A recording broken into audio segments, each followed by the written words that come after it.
اسے بالکل پسند نہیں آئے تھے۔ زاویار کے منہ کے زاویے بگڑے، مگر یہاں پرواہ کسی تھی؟ وہ تو بے قرار سے آج بس ایک وجود کا انتظار کر رہا تھا جو ان کے خاندان کا ایک خوبصورت حصہ بننے جا رہی تھی، یہ جانے بغیر کہ اگر وہ عورتوں سے نفرت کرتا ہے تو بابی بھی تو ایک عورت ہی ہوگی۔ السلام علیکم۔ باران کی آواز پر سب کھڑے ہوتے ہوئے تھے، جبکہ ایان کی نظریں اپنی ڈری سہمی ہونے والی بابی پر تھیں۔ کچھ ایسا ہی زاویار کے ساتھ بھی ہوا تھا، لیکن زاویار کا وجود باران کے پہلو میں اس لڑکی کو دیکھ کر پتھر ہو گیا تھا۔ اس لڑکی کو دیکھ کر زاویار پر حیرتوں کے پہاڑ ٹوٹ پڑے تھے۔ اونٹوں نے فقط ایک جنبش کی۔ زرمش، یہاں سامنے کھڑی لڑکی زرمش ہی تو تھی، مگر زرمش کم از کم اس طرح ڈرتے ہوئے سریعام کانپا نہیں کرتی تھی۔ پر زرمش تو گھر پر وہ لڑ گیا تھا، حیران تھا۔ بابی وہ کوئی معصوم سا فرشتہ تھی، کوئی بولی بالی گڑیا سی مورت جو ایان کو بیعد اچھی لگی تھی۔ ایان نے مسکرا کر گھبرائی ہوئی نارا کو پکارا۔ باران سے اختلاف اپنی جگہ پر، وہ لڑکی باران سے جڑنے والی تھی تو اسے محبت اور عقیدت کیوں نہ ہوتی؟ یوں بھی وہ ڈری سہمی سے اسے بہت اچھی ہی لگی تھی۔ نارا نے اس کے پکارنے پر نظر اٹھائی۔ یہ میرا چھوٹا بھائی ہے ایان، باران نے تعارف کرایا۔ اتنا بڑا؟ نارا کے منہ سے بے اختیار نکلا تو ایان اور باران دونوں ہنسے۔ خالی قد بڑا ہے، عمر میں مجھ سے بہت چھوٹا ہے۔ باران نے آگے جھکتے ایان کا ماتھا چومتے اسے گلے لگایا تو ایان کی مسکراہٹ فوراً غائب ہوگی۔ وہ لب بھینج کر پیچھے ہٹا تو باران نے مسکراتی نظروں سے زاویار کو دیکھا جو اب یک ٹک نارا کو دیکھ رہا تھا، اور نارا اس کے اس طرح دیکھنے سے گھبرا رہی تھی۔ میری بیوی ہے، تیری نہیں۔ نظریں ہٹا لے کمینے، زاویار کے بغل گیر ہوتے اس نے شرافت سے کہا۔ تو زاویار نے ناسمجھی سے اسے گھورا۔ یہ سب کیا ہے باران؟ زاویار نے سنجیدگی سے پوچھا۔ ایک شکل کے دو لوگ، شاید ٹوئنس۔ سوچا جب ہماری چیز دونوں سیم رکھتے ہیں تو شادی بھی سیم شکلوں سے کر لیتے ہیں۔ ایک آنکھ دباتے اس نے زاویار سے نارا کا تعارف کروایا۔ اب منہ اور آنکھیں بند کر جو سوال پوچھنا ہے وہ بعد میں پوچھ لینا، نکاح ہونے دے میرا۔ باران نے اسے چڑھاتے ہوئے کہا، لیکن وہ خاموش ہی صوفے پر بیٹھ گیا۔ قاضی نے نکاح شروع کیا، بعوض 1 کروڑ حق مارے۔ نارا باران کے نکاح میں آ گئی۔ نکاح کے بعد باران نے سہمی نارا کو کمرے میں بھیج دیا۔ ایان بھی اپنے کمرے میں چلا گیا۔ قاضی اور باقی 2 گواہ بھی چلے گئے۔ اب لاؤنج میں صرف باران اور زاویار رہ گئے تھے۔ یہ وہی کوٹھے والی لڑکی ہے نا؟ زاویار نے پوچھا۔ وہ زیادہ دیر تک متجسس رہ نہیں پایا تھا۔ کوٹھے والی نہیں، کوٹھے پر پھنسی ایک پاکیزہ لڑکی۔ باران نے اس کے الفاظ کی تصحیح کی۔ زرمش کی طرح اس کے لفظ پاکیزہ پر زاویار نے طنز کرتے بہت کچھ جتایا تو باران گہرا مسکرایا۔ نہیں، یہ بہت معصوم ہے، بالکل میری طرح۔ تیری بیوی بالکل تیری طرح ہے۔ باران نے سگریٹ سلگائی، جبکہ زاویار نے زور سے کہکا لگایا۔ تمہیں کامیڈین ہونا چاہیے تھا باران۔ خیر یہ بات قابل تفتیش ہے کہ دونوں ایک ہی شکل کی اور دونوں بانو بھائی کی قید میں تھی۔ کون ہے؟ کس کی اولادیں ہیں؟ یقیناً درمیان میں رشتہ ہے، اگر ہے تو یہ دونوں اس سے بے خبر کیوں ہیں؟ یہ کیسی مسٹری ہے آخر؟ آج مجھے بابی کو دیکھ کر واقعی بہت بڑا جھٹکا لگا ہے۔ یوں لگا زرمش سامنے آ گئی ہو۔ ان سب سوالوں کے جواب بانو بھائی کے کوٹھے سے ہی معلوم ہو سکتے ہیں، زاویار نے پرسوچ لہجے میں کہا۔ ہاں مجھے بھی ایسا ہی لگتا ہے، پر ان سب کا جواب دینے کے لیے بانو بھائی زندہ نہیں ہیں، باران نے پرسوچ لہجے میں کہا تو زاویار کندھے ٹھکاتے اٹھ کھڑا ہوا۔ چلو یہ مسئلہ کل کے لیے اٹھا رکھتے ہیں، فی الحال تو تم اور تمہارے کارنامے۔ رات 1 کی جگہ دن کے 1 بجے بھی نکاح ہو سکتا تھا کمینے۔ خیر میں چلتا ہوں، دعا کرتا ہوں وہ تم سے اور تم اس سے باوفا ثابت ہو اور تمہارے رشتے میں برکت ہو۔ دل سے دعا دیتا زاویار باہر نکل گیا، جبکہ باران گہری سانس بھرتے انارا کے کمرے میں چلا گیا۔ بیوی انارا جو شیشے کے سامنے کھڑی خود کو رشک بھری نظروں سے دیکھ رہی تھی، اپنے پیچھے باران کا عکس دیکھتی نظریں جھکا گئی۔ خوش ہو؟ باران نے اس کے چہرے پر حیا کے رنگ دیکھتے محظوظ ہوتے پوچھا۔ جواباً انارا نے اس بات میں سر ہلایا۔ جب باران نے اس کا رخ اپنی جانب موڑا، تم اس دنیا میں اپنی مرضی سے آئی ہو انارا، واپسی کا راستہ تمہارے پاس نہیں ہے۔ انارا کے نرم ہاتھوں کو تھامتے وہ نرمی سے بولا جب انارا نے نظر اٹھا کر اسے دیکھا۔ اور اگر آپ پیچھے ہٹ گئے تو؟ وہ اپنا خدشہ پوچھنے لگی۔ نہیں ہٹوں گا، پر اگر میری اصلیت جان کر تم پیچھے ہٹ گئی تو؟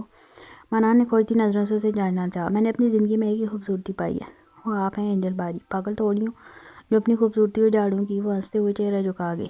اچھا اب تنخواہ تو نہیں مانگو گی نا؟ باران کی شرارت سے بولنے پر انارا نے تیزی سے نفی میں سر ہلایا۔ اب تو پاکٹ منی مطلب خرچہ اور آپ ہی کا میاں بھی دیتا ہے انہیں، وہ باران کو بتانے لگی تو باران نے مسکراہٹ ضبط کی اور کمر میں ہاتھ ڈال کر انارا خود سے قریب کیا تو پل بھر میں انارا کی مسکراہٹ سمٹی۔ وہ باران کے سینے پر ہاتھ رکھتے حیرت سے اسے دیکھنے لگی۔ اتنا کیوں گھبرا رہی ہو؟ انارا کو گھبراتا دیکھ وہ پریشان ہوتے ایک دم انارا سے دور ہوا۔ اپنی بے خودی پر شدید غصہ آیا۔ وہ ابھی اس چیز کی متحمل نہیں تھی، باران دلشیر اچھے سے جانتا تھا، اس لیے فی الحال اسے محتاط رہنے کی ضرورت تھی۔ جبکہ باران کو یوں دور ہوتا دیکھ انارا کو مزید گھبراہٹ ہوئی۔ اگلے ہی لمحے وہ باران کے سینے میں اپنا چہرہ چھپا گئی۔ باران نے نرمی سے اس کا چہرہ سینے سے نکال کر بلند کیا اور اپنے سلگتے لب انارا کی پیشانی پر ثابت کر دیے۔ میری اندھیری زندگی کی روشنی ہو تم، بہت عقیدت سے انارا کا چہرہ تھامتے ہوئے جذب سے بولا تو انارا کے لبوں پر مسکراہٹ بکھر گئی۔ کافی رات ہوگی، آرام کرو ورنہ طبیعت بگڑ جائے گی۔ ایک آخری نظر انارا کے چہرے پر ڈالتے وہ کمرے سے باہر نکل گیا۔ انارا اپنی جگہ پر کھڑی دروازے کو یک ٹک دیکھتی رہی، اپنے دونوں ہاتھوں سے خود کوئی گلے لگاتے بیڈ پر گرنے کے انداز میں لیٹ گئی۔ وہ مسلسل مسکرا رہی تھی۔ رات بہت حسین تھی، ہر جگہ قمقمے جل اٹھے تھے، جس میں انارا کے خواب جگمگانے لگے تھے۔ وہ آنکھیں موند گئی اور ایک چین کی تشکیل کردہ دنیا میں کھونے لگی جو باران اور اس کی زندگی کے گرد گھومتی تھی۔ اگلی صبح کافی پر رونق تھی۔ ایان صبح جلدی اٹھا تھا۔ جمنگ کے بعد وہ کمرے میں جانے لگا تو باران سے پھر ٹکراؤ ہوا۔ باران اس سے بات کرنا چاہتا تھا پر ایان نے رکنے کی زحمت نہیں کی۔ باران نے بھی فی الوقت اسے اس کے حال پر چھوڑ دیا تھا۔ جب ایان یونیورسٹی کے لیے تیار ہو کر پوچھ میں آیا، اس سے پہلے وہ گاڑی میں بیٹھتا، پیچھے سے باران کی آواز سنائی دی، رحم اچھی لڑکی ہے، شریف بھی ہے، میں نے اس لڑکی کی اور اس کے باپ کی ساری معلومات نکلوائی ہے، کہیں سے بھی کوئی برائی نظر نہیں آئی سوائے کلاس ڈفرینس کے۔ باران اس وقت بلیک سینڈو اور ٹراؤزرز میں تھا، ہاتھ میں انرجی ڈرنک کی بوتل تھی۔ میں نے آپ سے کہا تھا مجھ پر نظر مت رکھیں اور میرے معاملات سے دور ہیں۔ بہت مشکل سے اس غصہ ضبط کرتے کہا، پسند کرتے ہو تو سیدھا نکاح کرو ایان، یوں بزدلوں کی طرح لڑکیوں کے گھروں میں گھسنا تمہیں زیب نہیں دیتا۔ باران کا کہنا تھا کہ ایان کا پارا چڑھنے لگا۔ آپ نے اپنا نکاح کر لیا نا، کافی ہے، اپنی زندگی میں خوش اور آباد رہیں اور مجھے میرے حال پر چھوڑتے میری زندگی جینے دیں۔ اور اگر آپ کے پاس کچھ وقت ہے دوسروں کے لیے تو ایک لاوارث کو ملک سے باہر پھینک رکھا ہے، اسے دیکھ لیں کہ زندہ ہے یا مر گئی۔ بے شک آپ کا خون نہیں ہے پر میں اور وہ ایک ہی ماں کے پیٹ سے پیدا ہوئے ہیں۔ آہستہ مگر اپنے ہر لفظ پر زور دیتا وہ گاڑی میں بیٹھ گیا، جبکہ باران کا چہرہ انتہائی حد تک سرخ ہو گیا تھا۔ گہری سانس لیتے خود پر ضبط کیا۔ باران دلشیر جانتا تھا ایان کا کافی دنوں سے الف سے رابطہ نہیں ہو پایا ہوگا، تبھی وہ اتنا ہائپر ہو رہا تھا، مگر اسے حقیقت کہاں معلوم تھی۔ وہ سچائی سے بے خبر تھا جو صرف باران دلشیر جانتا تھا یا اس کے فرشتے۔ گاڑی دلشیر بنچن سے باہر نکلی۔ ایان ریش ڈرائیونگ کر رہا تھا، دماغ کی نسیں پھولنے لگی تھی جب یک تنگ گاڑی کو سڑک کے کنارے پر بریک لگائی۔ گہری سانس بھرتے اپنی آنکھوں میں نمی اترتی نمی کو دیکھا۔ سب سچ کہتے ہیں، ماں باپ کا ہونا زندگی کی ہر عمر میں ضروری ہوتا ہے، بڑے بھائی بہن تو اپنی زندگی میں مگن ہو جاتے ہیں۔ باران نے بھی تو یہی کیا تھا، وہ تو پہلے بھی انہیں وقت نہیں دیتا تھا اور اب تو اچانک شادی۔ اس نے کچھ دیر سوچتے جیب سے اپنا فون نکالا اور رحم کا نمبر ڈائل کیا۔ 2 دن پہلے ہی نعمان علی نے اس سے پیسے ایڈوانس لیے تھے تاکہ وہ رحم کو فون دلا سکے۔ اس کے پاس رحم کا نمبر سمائرہ کے ذریعے سے آیا تھا۔ فون پر رنگ جاری تھی، کچھ گھنٹیوں کے بعد فون اٹھا لیا گیا۔ ہیلو، فون سے مدھم سی آواز گونجی، رحم، نعمان علی۔ ایان نے سیٹ کی پوئی سے ٹیک لگاتے گہری سانس لیتے نام پکارا تو دوسری جانب سناٹا چھا گیا۔ سن رہی ہو رحم؟ کچھ دیر بعد ایان نے پکارا، آپ کے پاس میرا نمبر کیسے آیا؟ اس کے جھنجھلائے سے سوال پر ایان مسکرایا، میں نے ناشتہ نہیں کیا، مجھے پراٹھا کھانا ہے، بنا کے یوں نہیں لے آؤ۔ ابھی وہ اس کے سوال کو سرے سے نظر انداز کر گیا۔ میں نہیں لاؤں گی، وہ فوراً بولی۔ تم لاؤ گی، ایان نے مسکراتے اپنی بات پر زور دیا۔ میں نہیں لاؤں گی، وہ اس پر غصے سے بولی۔ تم لاؤ گی، وہ اسے زج کر رہا تھا۔ میں نہیں لاؤں گی، اب کہ رحم کی آواز بلند ہو رہی تھی۔ تم نہیں لاؤ گی، اب کہ ایان نے اس کا جملہ دہرایا۔ میں نے کہا نا میں لاؤں گی۔ رحم نے جھنجھلاتے اس کی بات کی نفی میں کہا، مگر بات الٹی پڑ گئی تو ایان گہرا مسکرایا۔ اوکے، میں ویٹ کروں گا پرنسس، کہتے ساتھ ایان رابطہ منقطع کر گیا، جبکہ رحم سکتے کی حالت میں فون کو دیکھتی رہ گئی۔ وہ کافی دیر سے سونے کی کوشش کر رہی تھی، کروٹیں بدل بدل کر جسم بھی دکھنے لگا تھا، مگر نیند آج آنکھوں سے کوسوں دور تھی۔ تبھی وہ دانت کچکچاتی اٹھی اور انداز ایسا تھا جیسے اس کے دانتوں کے نیچے باران دلشیر کی گردن ہو۔ آج پورا دن گزر گیا تھا، وہ بے تحاشا بے قراری سے اس کی منتظر رہی، مگر وہ صبح کا گھر سے نکلا اب تک نہیں لوٹا تھا۔ اس نے اس کے انتظار میں آج ڈنر بھی کافی لیٹ کیا تھا، مگر اس نے نہیں آنا تھا، نہ آیا۔ آخر جب وہ رات کو اپنے کمرے میں لیٹی ہوئی تھی تو تقریباً 11:30 بجے اس کی گاڑی کی آواز سنائی دی۔ اس کے آنے کے بعد 20 سے 25 منٹ تک اس نے مزید بڑے صبر سے اس جان کے ہزار بنے شخص کا انتظار کیا تھا کہ شاید وہ آئے اور اس کا حال احوال پوچھے، مگر وہ پھر بھی نہیں آیا۔ کوئی ایسا بھی کرتا ہے کہ اپنی دلہن کو اکیلا چھوڑ کر چلا جائے اور مڑ کر اس کا اتا پتہ تک نہ پوچھے کہ وہ زندہ بھی ہے یا مر آ گئی۔ وہ جھنجھلائی، وہ اٹھی اور پیٹ پٹکتی کمرے سے اپنی کچھ ضروری چیزیں سمیٹنے لگی، چیزیں اٹھا کر اطمینان سے اپنے کمرے سے باہر نکلی۔ آج کا دن بہت مصروف اور تھکا دینے والا تھا، 2 سے 3 میٹنگ اکٹھی تھیں۔ وہ گھر واپس آیا تو ایک نازک جان کا خیال ضرور بن کر رگوں میں دوڑنے لگا۔ وہ اس سے دور بھاگ رہا تھا، جانتا تھا ابھی باران کے دل و جاں اور رگ رگ میں بھری وحشت اسے ایک نئی شروعات نہیں کرنے دے گی۔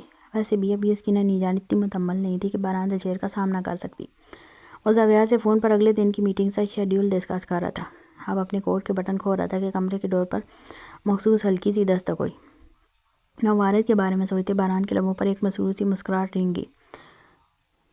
سنو، وہ بیلکنی میں جانے لگی تھی۔ زاویہ کچھ دیر پہلے آفس سے لوٹا تھا۔ وہ اکثر بیلکنی میں وقت گزار لیا کرتی تھی کیونکہ باہر جانے کی اجازت اب تک زاویہ خانزادہ نے اسے نہیں دی تھی۔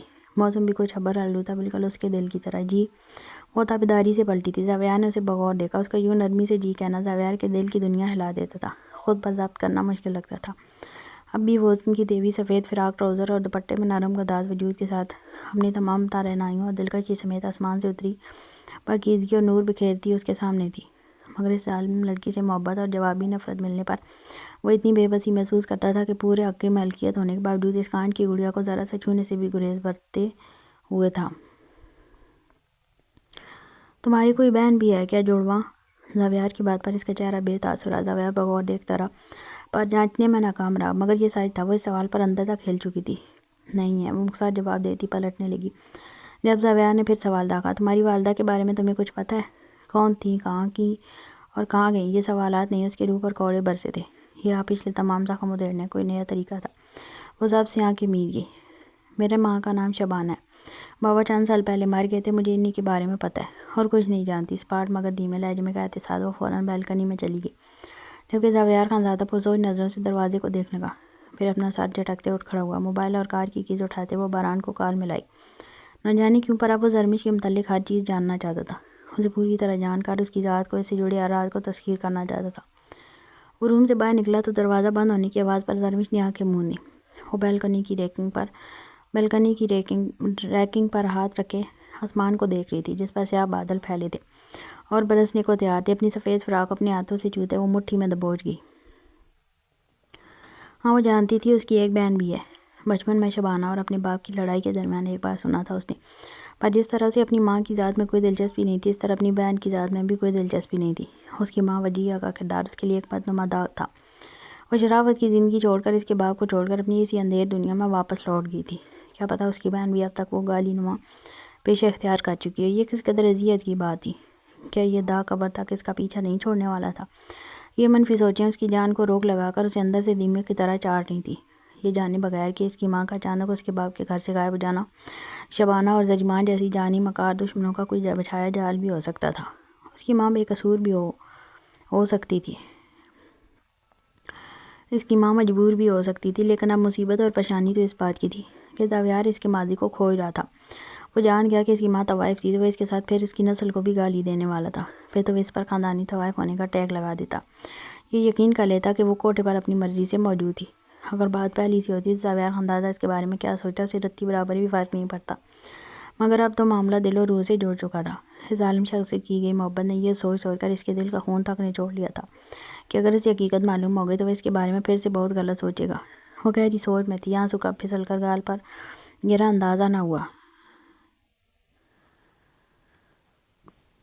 جب اچانک نظر نیچے پورچ میں پڑی، وہاں اپنی گاڑی میں بیٹھتا زاویار مبہوت اسے ہی دیکھ رہا تھا۔ وہ جھٹکے سے پیچھے ہو گئی۔ کچھ دیر بعد اسے گاڑی کے ہارن کی آواز سنائی دی۔ وہ واپس ریکنگ کے قریب آئی۔ نہ جانے کتنی دیر وہاں کھڑی ہوئی تھی، جب اس کی نظر نیچے لان میں پڑی، جہاں محمل چپکے سے لان میں رکھے کانٹ چانٹ کیے فالتو پودوں اور شاخوں کے ڈھیر کے پیچھے چھپ رہی تھی، اور زرمش پر نظر پڑی تو ہونٹوں پر انگلی رکھتے زرمش خاموش رہنے کا اشارہ کیا۔ اس کا اشارہ سمجھتے زرمش مسکراتے ہونٹوں پر انگلی رکھ گئی۔ اگلے ہی لمحے محمل نے وہیں کھڑے زور سے چیخ ماری، تو ایک پل کو زرمش بھی دنگ رہ گیا۔ محمل کباڑ کے پیچھے اس طرح بیٹھی تھی گویا نیچے دب گئی ہو، اور زور زور سے چلانے لگی تھی۔ اس کو جان بوجھ کر یہ حرکتیں کرتے ہوئے دیکھ وہ وہیں پتھر بنی کھڑی تھی۔ جب بازار کے سارے ملازمین دوڑتے ہوئے محمل کی طرف گئے، وہ بھی اب محمل کے پاس جانے کے ارادے سے فوراً کمرے سے باہر نکلی، پر وہاں کسی ملازمہ کو نگرانی پر نہ پا کر قدم روک گئی۔ یوں لگا قید سے آزادی ملی ہے، اس گھر میں اب اس کا دم گھٹنے لگا تھا۔ محمل بالکل ٹھیک تھی، وہ جانتی تھی، یقیناً وہ محمل کی شرارت سمجھ گئی تھی، پر یہ اس کے پاس بہترین موقع تھا۔ وہ نیچے جانے کا ارادہ ترک کرتی اوپر سیڑھیوں کی جانب قدم بڑھا گئی۔ ابھی دوسری سیڑھی پر ہی قدم رکھا تھا جب تیز بارش برسنے کی آواز پر بال کو رکی۔ موسم تبدیل ہو رہا تھا، ہوا میں خنکی بہت زیادہ ہو گئی تھی۔ یہ سردی کی آمد کی بارش تھی۔ ہر خیال کو جھٹکتے وہ سیڑھیاں عبور کر گئی۔ جب چھت پر پہلا پاؤں لگا تو بارش کے ٹھنڈے یخ پانی نے ٹھٹرنے پر مجبور کر دیا، پر وہ ڈھیٹ بنی آگے بڑھ گئی۔ چند لمحوں میں وہ سر تا پیر مکمل بھیگ چکی تھی۔ سفید لباس اور بال گیلے ہوتے جسم سے چپکنے لگے۔ وہ آنکھیں موندتی منہ اوپر کیے کھڑی ہو گئی۔ بارش کی بوندوں کے ساتھ کچھ ہی پلوں میں گرم سیال بھی شامل ہو گیا۔ ناپاک وجود، بد کردار، اپنے بازوؤں کو چھوتے اچانک دماغ میں باز گشت شروع ہوئی۔ محلے کی عورتوں کا کہا گیا ایک لفظ اچانک سے لبوں سے سسکی برآمد ہوئی۔ نہیں برداشت ہو رہا، اللہ جی مجھ پر رحم فرما۔ اگر چاہیے میرے ہی گناہوں کی سزا ہے تو میں تیری رحمت سے مایوس نہیں، مجھے معاف کر دے، اگر یہ آزمائش ہے تو تیری بندی بہت کمزور ہے، تو اس آزمائش کو ختم کر دے۔ وہ زمین پر گرتی سے سکی، سر گھٹنوں پر جھکنے لگا، وہ ہچکیوں سے زاروں قطار رونے لگی۔ اتنے دنوں سے جو پتھر کی مورت بنے خود کو بے جان گڑیا بنا لیا تھا، اب اچانک سارا غبار نکلنے لگا۔ دل نے صدا لگائی کہ مزید مجھ میں اتنا کام رکھا تو بے جان ہو جاؤں گا۔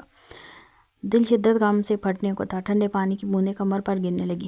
مجھے ان غموں کے بوجھ، ان اذیتوں سے اور اس زندگی سے نجات دے دے، مجھے نجات دے دے۔ زاویار خانزادہ سے، اس کی محبت کی قید سے وہ شدت سے دعا گوئی۔ کئی لمحے نسیسکیوں میں گزر گئے تو سردی کا احساس ہوا۔ اس کا جسم نیلا پڑتا اکڑ آتا، نازک لب پوری طرح نیلے پڑ چکے تھے۔ جسم شاید اتنی شدید ٹھنڈ اور بارش برداشت نہیں کر پا رہا تھا، پر وہ ڈھیٹ بنی بیٹھی رہی۔ کیئر ٹیکر شمسا نے لمحے کی دیر لگائے بغیر زاویار معراج خانزادہ کو کار ملائی، جو آدھے گھنٹے رستے میں پہنچا تھا۔ محمل کی تکلیف کا سن کر ریش ڈرائیونگ کرتے گھر لوٹا تھا۔ گاڑی پورچ میں رکی تو جھٹکے سے اپنے سر پر چھتری تانے نیچے اترا اور اندر محمل کے کمرے کی طرف بھاگا۔ اندر داخل ہونے پر سارے ملازمین محمل کے بیڈ کے پاس کھڑے نظر آئے، جبکہ محمل خود بیڈ پر بیٹھی ہوئی تھی۔ کیا ہوا؟ تم سب کہاں مرے ہوئے تھے جو ایک بچی کا خیال نہیں رکھ سکے؟ زاویار پوری طرح داڑا تو سارے ملازمین مزید اپنی نظریں جھکا گئے۔ نو ڈیڈی، ان کو مت ڈانٹیں، آئی ایم فائن، وہ منہ بنا کر کہتی کھڑی ہوئی اور زاویار کے مقابل آئی۔ محمل، یہ سب آپ نے جان بوجھ کر کیا ہے؟ اب کے بعد زاویار نے اسے صحیح سلامت پا کر کچھ سختی سے پوچھا۔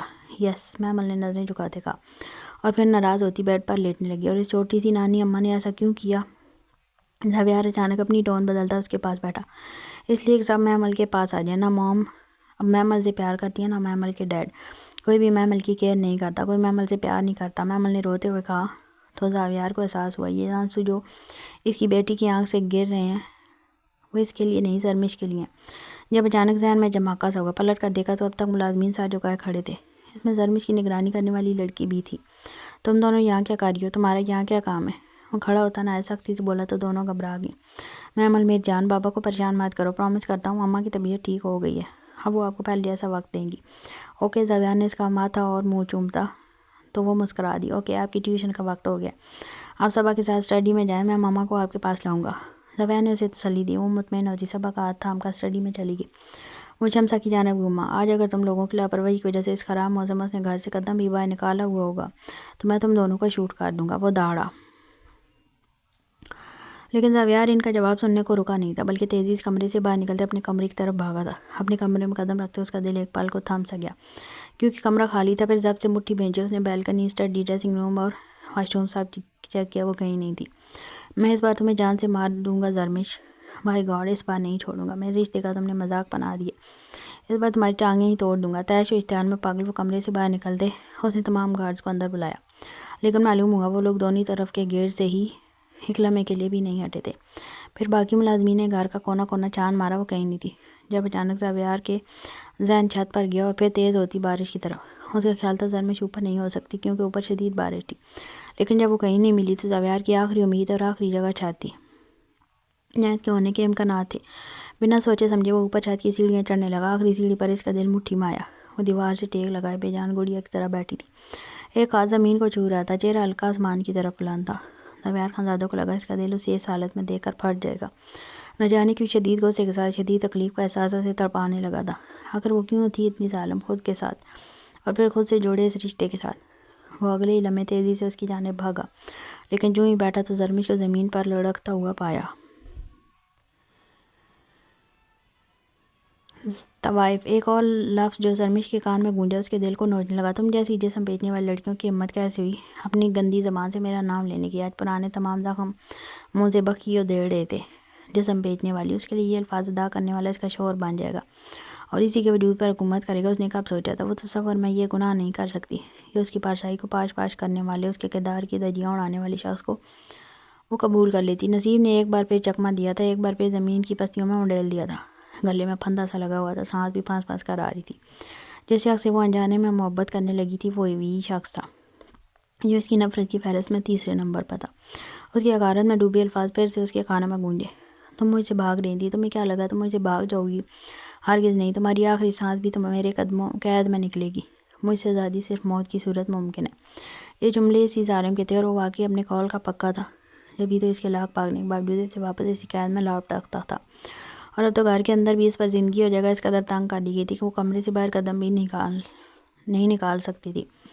آج اس کھلی فضا میں آنے کا موقع بھی کس طرح ملا تھا، وہ کس طرح آئی تھی یہ وہی جانتی تھی، اور اب شدت سے دعا گو تھی کہ یہ بارش کا زور اس کی جان نکال دے۔ زندگی مشکل ہوتی ہے وہ جانتی تھی، پر اذیت اس انتہا پر پہنچ سکتی ہے اسے اندازہ نہیں تھا۔ ہوش گم ہونے لگے، سردی ہڈیوں میں سرایت کرنے لگی اور دماغ میں گھومتی ہر سوچ، ہر چہرہ دھندلا پڑنے لگا تھا۔ قریب تھا کہ وہ مکمل ہوش سے بیگانہ ہوتی جب اپنی کمر پر ایک ناپسندیدہ ترین گرم لمس محسوس ہوا۔ نیلے پڑتے وجود سے اس نے وہ مشکل آنکھیں کھولیں تو وہی چہرہ نظروں سے ٹکرایا جو وہ کبھی نہیں دیکھنا چاہتی تھی۔ بارش کی بوندیں اور اس کے چہرے کے درمیان وہ چٹان کی طرح حائل ہو گیا تھا کہ اس کا وجود ایک پھول کی مانند محسوس ہو رہا تھا۔ بہت غلط کیا تم نے، بہت غلط۔ آج سویر اس کی سزا تمہاری سوچ سے بہت زیادہ ہوگی۔ زبیر کے آخری جملے اس کے کانوں میں جو پڑے وہ یہی تھے۔ اس کے بعد اس کا وجود بالکل ڈھیلا پڑ گیا۔ ہے آنکھیں کھولو، اس مضبوط توانا جسم والے بے مہر شفاف سخت گیر انسان نے غصے سے پاگل ہوتے حلق کے بل چلا کر کہا، لیکن وہ ویسے ہی بے سود اس کے بازو میں پڑی رہی۔ جب بے اختیار اس نے نرمی سے اسے اٹھایا، قیمتی متاع کھو جانے کا خوف اس کی چال سے ظاہر تھا۔ تیزی سیڑھیاں اترتے اس نے پاؤں کی ٹھوکر سے دروازہ کھولا اور اسے کانچ کی گڑیا مانند بیڈ کے درمیان نرمی سے لٹایا۔ سر میں کچھ مدد کر سکتی ہوں؟ شمسا نے گھبرا کر پوچھا، جو اس کے بیڈ روم کے دروازے پر ایستادہ تھی، پر یہ سوال اسی کے لیے وہ بارے جان ثابت ہوا۔ اپنی بکواس بند کرو اور دفع ہو جاؤ یہاں سے، تم سب سے میں بعد میں حساب لوں گا۔ ایک لڑکی کی نگرانی نہیں کر سکے؟ شمسا اس کے غصے سے ڈر کر کمرے سے باہر نکل گئی۔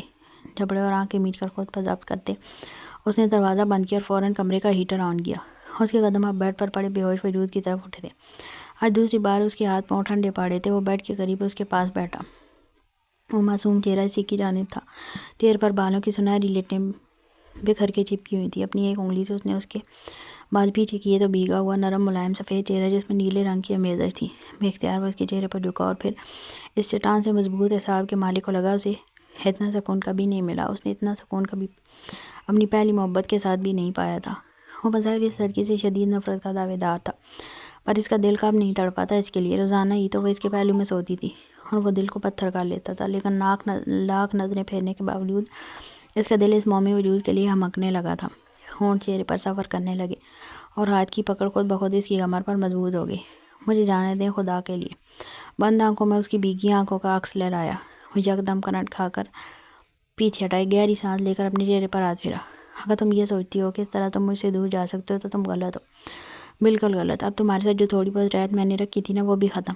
ایک بار تم ٹھیک ہو جاؤ، اس بار تمہیں کہتے کہتے وہ لب بھین گیا۔ تم حسن میں بے مثال ہو۔ اگر تم سے پہلی ملاقات بحیثیت طوائف نہ ہوتی شاید تم مجھے اور میں تمہیں اتنی آسانی سے قبول کر لیتے، لیکن اب تم قبول کرنا چاہو یا نہ چاہو، تمہاری زبان پر، تمہارے دل و دماغ پر، تمہارے وجود پر، تمہاری روح پر، ہر جگہ مجھے اپنا نام چاہیے۔ زبیر اس کے کان کے قریب پھنکارا۔ زرمش کے وجود سے دور ہوتے وہ بیڈ سے اترا تو نظریں اس کی بھیگی فراک پر پڑیں جو گیلی ہونے کے باعث ہیٹر کی گرمی کو اس تک کے وجود تک پہنچنے میں ناکام کر رہی تھی۔ چند ثانیے تک وہ سوچتا رہا کہ کیا کرے۔ حیا اس کے کپڑے تبدیل کرنے کے لیے ملازمہ کو بلائے یا یہ کام خود سر انجام دے، لیکن پھر یکدم خیالات کا رخ پلٹ گیا۔ عورت کی نظریں آج کل کون سی صاف تھیں، اس کی بیوی کا سودا کرنے والی بھی تو عورت ہی تھی۔ وہ جس قدر حسین تھی، وہ کیوں کسی غیر عورت کے سامنے بھی اپنی بیوی کو اپنے ہی لباس کو بے حجاب کرتا، جبکہ شریعت نے اس کی بیوی کا ستر اس پر جائز رکھا تھا۔ اس کی بیوی تھی، وہ اس پر حق رکھتا تھا۔ بیماری میں جس طرح زرمش اس کی ہر طرح کی خدمت کی ذمہ دار تھی، اس طرح وہ بھی اپنی بیوی کی خدمت کا ذمہ دار تھا۔ فیصلہ کرتے نتیجے پر پہنچے زیادہ مشکل نہیں ہوئی تھی۔ وہ وارڈروب کھول کر ایک ڈھیلا آرام دہ ہلکے گلابی رنگ کا کرتا شلوار نکال چکا تھا۔ جب زرمش کی وارڈروب پر نظر پڑتی اس کے ہونٹ گہرے مسکرائے۔ ایک نظر پلٹ کر زرمش کو دیکھا۔ یہ نازک لڑکی سر تپیر اس کے مزاج میں ڈھل چکی تھی، سوائے اس کی خاموشی کے۔ زبیر خانزادہ کو اب اندازہ ہوا تھا کہ اسے زرمش کی تیز تیکھی زبان ہی پسند تھی۔ یہ خاموش سر جھکانے والی فرمانبردار لڑکی اس کی زندگی پہ رنگ کر رہی تھی۔ زرمش کی وارڈروب میں ایک لباس زبیر خانزادہ کی پسند کا تھا۔ وہ بیڈ تک واپس آیا اور سوچنے لگا لائٹ آف کرے یا نہ کرے۔ دماغ نے کہا آف کر دے، لیکن پھر دل نے احتجاج کیا اور ساتھ ایک دلیل بھی دی کہ اندھیرے میں بھلا کام کیسے ہو سکتا ہے۔ زبیر کی نظروں میں وہ منظر لہرایا جب اس نے زرمش کے بے حجاب نازک خوبصورت کمر دیکھی تھی، لیکن صرف ایک نظر، جب وہ اس کی محرم نہیں تھی۔ اچانک دل واپس اس وجود کو دیکھنے کے لیے بے چین اور بے قرار ہوتے میں چل اٹھا، جبکہ اب تو آنکھوں کو بھی شرعی لائسنس مل چکا تھا۔ اپنے ان بے باک خیالات پر خود کو ڈپٹتے اس نے اپنے آپ کو جھڑکا اور پھر دل کی دلیل پر سر خم کرتے خود کو جتایا کہ اندھیرے میں وہ کام نہیں کر سکتا۔ وہ بیڈ پر بیٹھ کر نرمی سے زرمش کا لباس تبدیل کرنے لگا۔ جب نظر اس کی کمر پر ٹھہر سکی، اچانک دل زور سے دھڑکنے لگا۔ دھڑکن کان میں سنائی دی تو دل کی دنیا زیر زبر ہو گئی۔ زبیر کو لگا اس کا دل پسلیوں سے باہر آ جائے گا۔